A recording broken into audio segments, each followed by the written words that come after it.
Archaeologists are gaining a better knowledge of the ancient world at a faster rate than ever before. Technological advancements are hastening the uncovering of prehistoric civilizations, extinct animals, and other epoch-defining mysteries, although sometimes in rather strange places. In today's video, we will be discussing bizarre discoveries in places never expected before. A Ferrari. In February 1978, a group of young boys were excavating in their new home's yard in Los Angeles when they discovered something large in metal. A Ferrari Dino 246 GTS had been unearthed by the boys. It was unclear who had hid it there, but the Italian sports car had been clumsily mummified with towels in the vents and tape on the seams, indicating that whoever it was had intended to retrieve it at some point. Unfortunately, they'd forgotten to fully close the windows, which resulted in extensive damage to the car's inside. But who was the owner of this Ferrari? What happened to it that it ended up buried in someone's garden? After much discussion and media attention but few leads, it was determined that the car, which had been reported stolen by its owner 4 years before,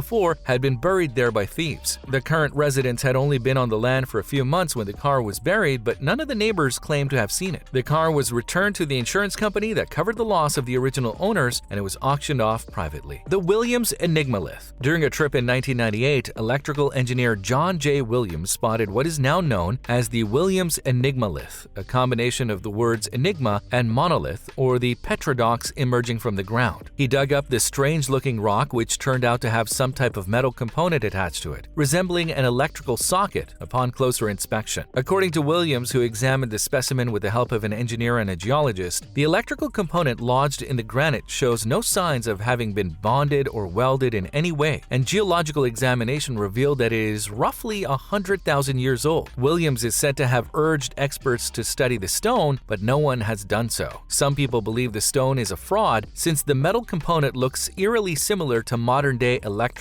plugs. A cinema underground. A fully equipped cinema was discovered in a big and previously uncharted underground cavern in August 2004 by Paris police. During a normal training exercise beneath the Palais de Chaillot across the Seine from the Eiffel Tower, the police came across the treasure. With terraces cut from the rock, the 400-square-meter cave has been turned into an underground amphitheater. A full-sized cinema screen, projection apparatus, and a vast selection of films were discovered by police. These films range from 1950s noir to current thrillers and were neither prohibited nor harmful. Next door, a second cave had been converted into an informal restaurant bar. The whole thing ran off a professionally installed electricity system, and there were at least 3 phone lines down there, a police spokesperson said. Who, on the other hand, would hide a private cinema in an undiscovered underground cave? The police returned 3 days later, accompanied by experts from the French Power Board, to discover that all phone and electricity lines had been severed. "Do not try to find us," was written on a note in the middle of the floor. The Betts Mystery Sphere. A fire devastated a substantial portion of the Betts family's woodlands in 1974. They uncovered an unusual metal ball that was perfectly smooth, save for a single elongated triangle symbol when they assessed the damage. They brought it home with them, thinking it was some type of space trash or asteroid. The Betts family began to notice something weird about the metal sphere they had brought into their home after about 2 weeks. The sphere would supposedly shake and hum like a tuning fork in response to particular sounds and frequencies, such as a played guitar. Furthermore, the Betts observed that if they pushed the orb across the floor, it would change direction on its own and frequently return to its original position. The Betts went to the press, and photojournalist Lon Anger of the St. Petersburg Times backed up their claims. "Mrs. Betts told me to put it on the floor and give it a push. It rolled a ways and stopped. So what? She said, just wait a minute. It turned by itself and rolled to the right about 4 feet. It stopped. Then it turned again and rolled to the left about 8 feet, made a big arc, and came back right to my feet." The result was a media frenzy. The New York Times and London Daily Mail sent reporters to watch the sphere, which performed its tricks on a large number of people. We still don't know for sure what the Betts Mystery Sphere is, and we may never find out because its current location is purportedly unknown. Many theories have been proposed to explain its likely nature, ranging from an alien artifact to a simple ball valve bearing. The Antikythera mechanism. The 2,000-year-old enigmatic Antikythera mechanism was discovered in a shipwreck off the Greek island of Antikythera under 45 meters of water in 1900. Scientists have been trying to figure out what the Antikythera mechanism is for decades. Some have dubbed it the first mechanical computer. Professor Michael Edmonds of Cardiff University headed the team that investigated the mechanism. The device is just extraordinary, the only thing of its kind. The design is beautiful, the astronomy is exactly right. The way the mechanics are designed just makes your jaw drop. Whoever has done this has done it extremely carefully. In terms of historic and scarcity value, I have to regard this mechanism as being more valuable than the Mona Lisa. Lisa. The Antikythera mechanism is currently thought to be dedicated to astronomical phenomena, and it functions as a complicated mechanical computer that tracks the solar system's cycles. The device's dials included pointers for the sun and moon, as well as marks that corresponded to the zodiac and solar calendars, according to analysis. Solar and lunar eclipses were predicted using other dials. The machine is believed to have been created around the end of the 2nd century BC. In the following 1,000 years, nothing as complex is known to have existed. This is why the mechanism is so remarkable. It is the most advanced item from the old world yet discovered. The oldest jawbone, a human jawbone discovered by a Tel Aviv University team in Mislia Cave on Israel's Mount Carmel, provides additional evidence that humans traveled beyond Africa 50,000 years ago or more than prior study had suggested. The fossil was discovered in 2002 by a student on his first archaeological dig, but it wasn't until 2018 that the significance of the find was revealed. Burnt flint flakes discovered in the cave were dated to be between 160,000 and 250,000 years old, significantly older than the other evidence of modern humans outside of Africa, which pegs their first migration at 120,000 years ago. According to Mina Weinstein-Everon of the University of Haifa, an archaeologist on the project, the jawbone appeared so modern that it took us 5 years to convince people because they couldn't trust their eyes. Boats under San Francisco. Thousands of ships sailed in and out of San Francisco during the California gold rush of the 1850s, carrying adventurers in quest of their fortune. The ships anchored in Yerba Buena Cove, which is now part of San Francisco's downtown area. The majority of them were abandoned at sea as their passengers, and in some cases, the entire crew went in search of gold. Some were repurposed into offices, stores, and even a hotel. One of the ships was even utilized as a jail for the city. Around 40 ships are thought to be buried beneath the streets of San Francisco. However, estimations suggest that up to 75 people may have perished beneath the city. The ships were simply built over as the bay was filled up to extend the city. The General Harrison, a gold rush ship unearthed in the financial district in 2001, was the most recent buried ship to be discovered. Batteries from Baghdad. Wilhelm Koenig, a German archaeologist, discovered a mystery clay jar in Hujut Rabu, Iraq, close to Baghdad in 1938. Early examinations suggested that an acidic chemical such as vinegar or wine had been present in the jar, which included an iron rod wrapped in a copper cylinder. Despite religious opposition at the time, Koenig believed that he had discovered an old battery and published his findings. However, Koenig's discovery was forgotten shortly after World War II began. The Baghdad batteries remain a mystery more than 60 years after their discovery. Nobody knows how or where Koenig discovered the batteries. Some sources claim they were unearthed, while others believe he discovered them in the Baghdad's museum basement, and the relic's date is also disputed. The batteries have always attracted interest as curious. They are a one-off. As far as we know, nobody else has found anything like these. They are odd things. They are one of life's enigmas, stated Dr. Paul Craddock, a metallurgy expert of the ancient Near East from the British Museum. There you have it, some of the world's most bizarre discoveries, and some of them for sure are very strange in some very strange places. Thanks for watching.